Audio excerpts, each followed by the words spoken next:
안녕하세요. 지난해 결혼한 평범한 30대 여성입니다. 남편이랑은 연애만도 3년이나 했고 그 사이 어느 다른 연인들처럼 다툼도 있었지만 그래도 돌이켜 생각해보면 비교적 평범하고 즐거운 시간을 보냈던 것 같아요. 그렇다면 별 문제 없어 보이는 제가 왜 사연을 보내게 되었냐고요? 그건 바로 정신 나간 어머님과 신우 때문입니다. 발단은 지난 달이었습니다. 어머님이 신우가 유학을 가고 싶어 한다는데 저희 부부더러 한 1,000만 원만 보태라고 하시더라고요. 그런데 그 말씀이 부탁이 아니라 어찌나 당당하고 마치 명령같이 들리던지 저는 순간 제가 어머님께 무슨 빚이라도 졌나 싶었다니까요. 가족이니까 돕고 살아야 한다는 말씀을 덧붙이셨는데 가족이라. 그 말 한마디가 저로 하여금 지나간 시간들을 되짚어보게 만들었습니다. 남편과는 결혼 전 약 반년 정도 동거를 했었어요. 남편은 당시 회사 근처에서 오피스텔 전세를 얻어놓고 살고 있었거든요. 그런데 계약이 끝나는 시기도 애매해졌고 그렇다고 월세로 돌리자니 새가 보통이 아니더라고요. 그러자 남편이 먼저 동거 이야기를 꺼냈습니다. 저도 당시 회사 근처에서 전세로 살고 있었는데 제가 살던 곳은 방도 2개고 하니까 자기가 잠깐 신세 좀 지면 안 되겠냐대요. 솔직히 저는 동거 자체는 생각도 해본 적이 없었고 내키지도 않았습니다. 그런데 이미 양가 부모님까지 다 배웠고 결혼 이야기까지 오가던 마당에 싫다고 하기가 좀 그렇더라고요. 남편이 왜 그런 이야기를 꺼낸 건지 사정도 뻔히 알고 있었으니까요. 게다가 제가 거절을 하면 남편이 그 6개월 더 살자고 집을 다시 구하던지 해야 했는데 그렇게 되면 저희 결혼 자금에도 영향이 가겠다 싶은 거예요.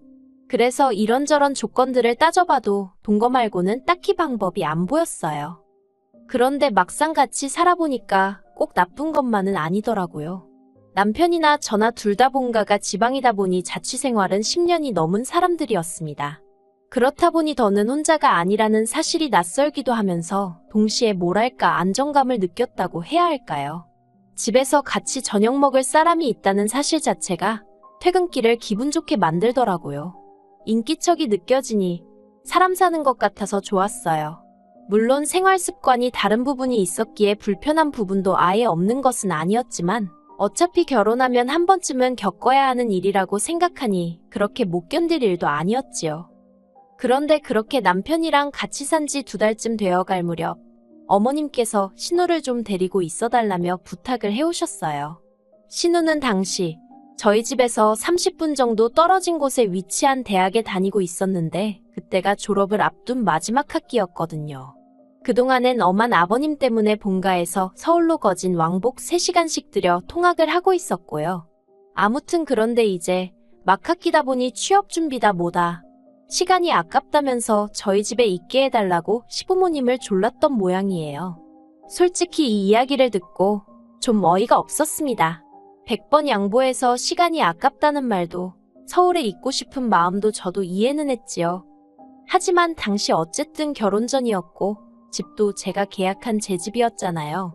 자기 오빠인 남편은 엄연히 저에게 신세를 지는 중이었고요. 그러니 저에게 먼저 물어봤어야 되는 거 아닌가 싶대요. 그리고 말이 좋아 부탁이지 결혼 앞둔 예비며느리인 제 입장에선 어머님의 말씀은 통보나 다름이 없었습니다. 상황이 마음에 들고 안 들고를 떠나 선택지가 없었던 거지요. 그래서 울며 겨자 먹기로 알겠다고 하고 신우랑 같이 살게 되었네요. 솔직히 처음엔 속상했지만 그래 평생 살라는 것도 아니고 3-4달만 살면 된다 하니 지혜롭고 사이좋게 지내야겠다 생각했어요. 하지만 제가 어떻게든 싫다는 의사를 전했어야 했습니다. 솔직히 남편하고도 별 문제 없이 살았고 신우도 남편과 피를 나눈 남매이니 성격이라던가 성향이라던가 비슷하지 않겠나 싶었거든요. 그런데 제가 너무 순진했던 걸까요? 신우의 성격은 남편과는 정말 판이하게 달랐습니다. 매사 시원시원하고 그러면서도 옳고 그름을 따질 줄 알았던 남편과 달리 신우는 소위경우라는 게 없더라고요. 제가 신우랑 있었던 일을 다 말하자면 끝도 없는데 한두 가지만 말해볼게요. 일단 저는 퇴근 후엔 항상 간식이라던가 먹을 걸 사들고 집에 갔어요. 원래는 간식을 그다지 좋아하는 편이 아니었는데 남편과 같이 살기 시작한 이후로는 그렇게 같이 뭐라도 먹으면서 TV도 보고 영화도 보고 그러는 게 좋더라고요. 그런데 이제 신우가 오게 된 이후로는 저희 둘 것만 달랑 사갈 순 없잖아요. 그래서 인원수에 맞춰서 3개씩 사가기 시작했습니다. 그리고 그렇게 되면 제가 일일이 말하지 않아도 하나는 남편 거, 하나는 제 거, 하나는 신우 거 이렇게 암묵적으로 정해져 있는 거 아닌가요? 하지만 어이없게도 제가 씻고 나온다던가 제가 잠깐 다른 일을 한다던가 그러면 그새 제 몫의 간식이나 먹을거리가 사라지고 없는 겁니다. 막말로 냉장고에 있던 간식을 쥐가 물어갈 리도 없고 도둑이 들었을 리도 없고 그런데 그럴 때마다 남편도 신우도 자긴 아니라고 딱 잡아떼더라고요.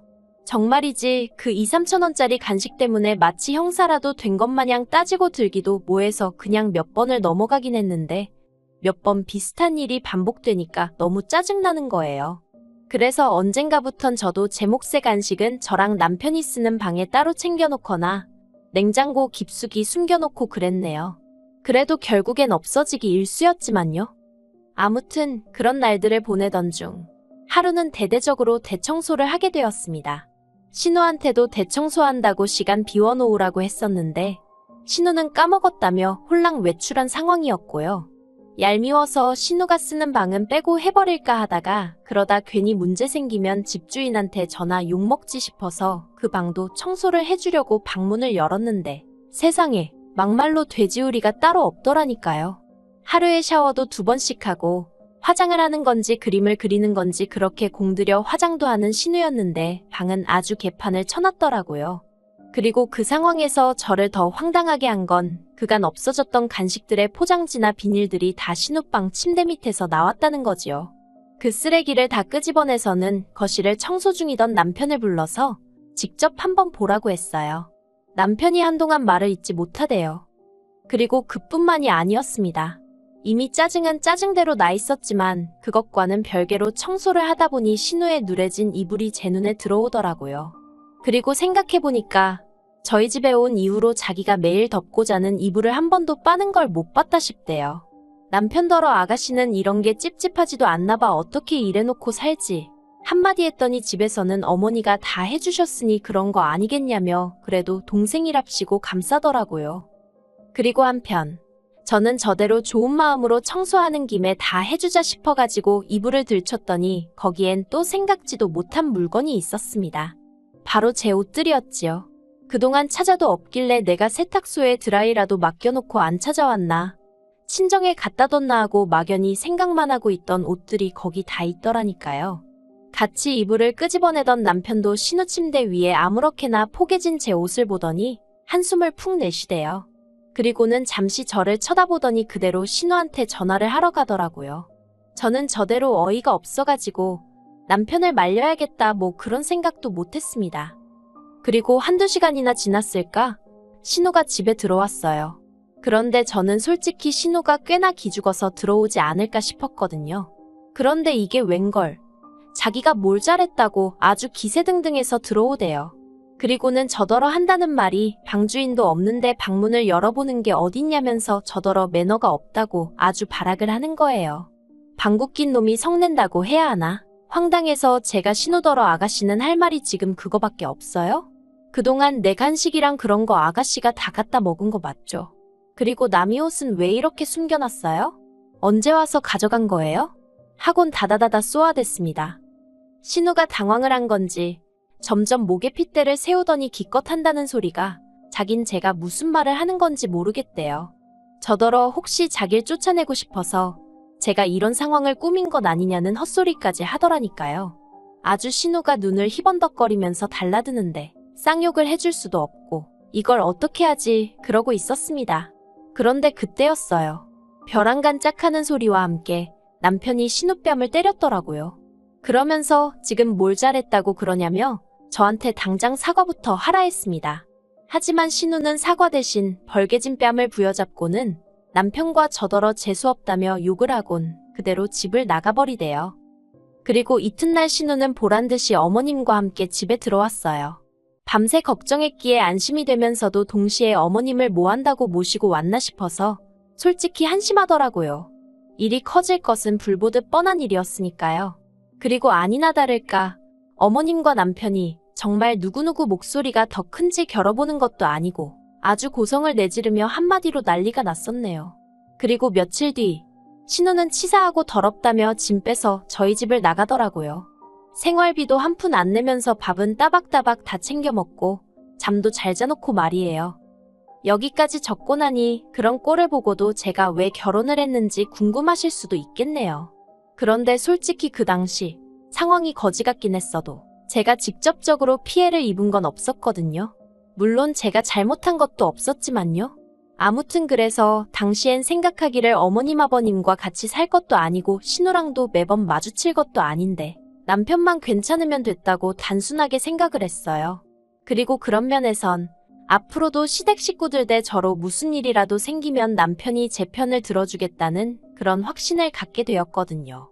그래서 이 사람이면 믿고 살아도 되겠다 싶어서 결혼은 계획대로 진행하게 된 거지요. 하지만 막상 식을 올리고 나니 시자는 시자구나 싶대요. 신혼여행에서 다녀오고 얼마 되지 않아서 아버님 생신이었거든요. 남편과 함께 선물을 사들고 시댁을 찾았습니다. 그런데 현관문을 열어주시는 어머님 표정이 무척이나 어둡더라고요. 그래서 제가 남편에게 귓속말로 혹시 무슨 일이 있었냐고 물으니 남편도 영문을 모르겠다는 눈치였지요. 하지만 집 안으로 들어서자마자 어머님이 저에게 앞치마를 거의 집어던지다시피 주시면서 아버님 생신인데 점심때 딱 맞춰오는 며느리가 세상 천지에 어딨냐 화를 내시대요. 제가 당황해서 그게 무슨 말씀이시냐, 1시에 식사하자고 하지 않으셨냐, 그래서 지금 왔다고 대답했습니다. 그때 시계는 12시 40분을 막 지나고 있었거든요. 그러자 어머님이 하시는 말씀이 1시에 식사하자 했으면 최소한 11시까지는 와서 점심상 차릴 생각을 했어야 하는 거 아니냐고 하시는데 솔직히 황당하더라고요. 남편과 결혼했다는 이유 하나로 남편도 챙기지 않는 아버님 생신상을 제가 차려야 하는 건지 그리고 그걸로 욕을 먹어야 하는 건지 어느 것 하나 제대로 납득이 되질 않았으니까요. 게다가 집에는 신우도 있었는데 신우는 거실에서 아버님과 TV를 보고 있었습니다. 그렇게 아버님 생신상이 중요한 일이었다면 신우랑 어머님이 하실 수도 있는 거 아닌가 싶대요. 어머님께 욕을 먹는 내내 이 집안에서 난 뭐지? 하는 생각만 들고 피곤하더라고요. 솔직히 마음 같아선 아버님 생신이고 뭐고 다 집어치고 당장이라도 자리를 박차고 그 집에서 나오고 싶었지요. 하지만 이제 막 시집 온 며느리가 그런 생각을 행동으로 옮길 만한 패기는 없었어요. 할 수 있는 일이라곤 그저 밥이 코로 들어가는지 입으로 들어가는지도 모르게 밀어넣고 준비해간 선물 건네드리고 불이 나게 서울로 올라오는 것뿐이었달까요. 그리고 지난 연말에는 남편과 제가 2박 3일로 여행을 다녀왔거든요. 그런데 그때 신우가 저희 집이 비니까 저희 집에서 자기 친구들하고 파티를 하면 안 되겠냐고 또 어머님께 물어본 모양이에요. 네, 이번에도 저나 남편이 아닌 어머님한테 먼저 허락을 구했더라고요. 그리고 어머님은 그런 신우에게 그러라고 허락을 하셨다면서 저희 현관 비밀번호를 물어보셨습니다. 하지만 일전에 당한 바가 있으니 같은 실수를 2번 할 수는 없잖아요. 그래서 안 된다고 딱 잘라 거절을 했네요. 그러자 신우가 어머님과 저희 남편에게 서운하네 어쩌네 아주 난리를 친 모양이에요. 오죽했으면 어머님이 저희 부부를 소환해 하나밖에 없는 신우이라면 잘해주라고 여러 번 당부까지 하셨을까요? 그리고 그런 일들이 몇 번이고 반복되는 와중에 학비를 보태주란 소리가 나온 겁니다. 제가 도와주고 싶을 리가 없지요. 그래서 엊그제 어머님께 학비는 못 보태준다고 말씀드렸어요. 그랬더니 어머님이 지나간 온갖 옛날 일들을 다 끄집어내서는 저더러 마음 씀씀이가 작다 야박하다 그러니 신우가 너를 불편해하는 거다. 별의별 안 해도 되는 소리까지 다 하시더라고요. 그래도 결국엔 어른한테 이런 표현은 쓰고 싶지 않지만 저는 어머님이 스스로 당신 발등을 찍으셨다 생각합니다. 어머님이 아무 말이나 막 하신 덕분에 저는 신우는 물론이고 앞으로 시댁 누구에게도 돈 한 푼 쓰지 않겠다는 마음을 갖게 되었으니까요. 솔직히 어머님은 말끝마다 가족이니까 하시지만 제가 정말 이 집에서 가족이 맞나 싶어요. 명절이고 뭐고 모였다 하면 남들이 하기 싫은 일이 제가 할 도리이고 남들이 모른 채 하는 일이 제가 알아서 먼저 챙겨야 하는 일이고 그러면서도 누구 하나 저는 어떤 사람인지 뭘 좋아하는지 묻지도 알아보려고 하지도 않았거든요. 저에 대해서 아무것도 모르고 관심도 없으면서 가족을 운운한다. 솔직히 너무 가식적이지 않나요? 정말이지. 시간이 갈수록 제 안에는 억울한 마음이 쌓이고 있네요. 남편과 이혼을 하지 않는 한 어머님과는 사이좋게는 아니더라도 형식적인 관계는 유지해야겠지요. 그래서 딱 거기까지만 할 생각이에요. 시댁과 대화하고 함께 시간을 보내며 가족이 되려는 노력을 하고 싶지도 않네요. 신혼의 초창기 때는 그래도 어떻게든 인정받고 싶은 욕심이라도 있었지만 만날 때마다 영혼이 털리는 마당에 이젠 인정 같은 거 안 받아도 되고 차라리 모른 채 해주셨으면 좋겠다 싶어요. 남편도 이런 상황을 잘 알고는 있지만 한다는 말이 자기가 달리 해줄 수 있는 것이 없다며 딱따구리 마냥 미안하단 소리만 합니다. 그런 남편을 탓하자는 건 아니에요.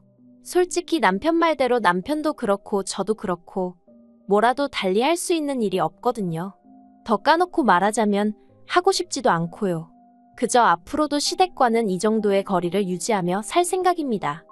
그게 남편이나 제가 저희 가정을 지키는 길이 될 것 같으니까요.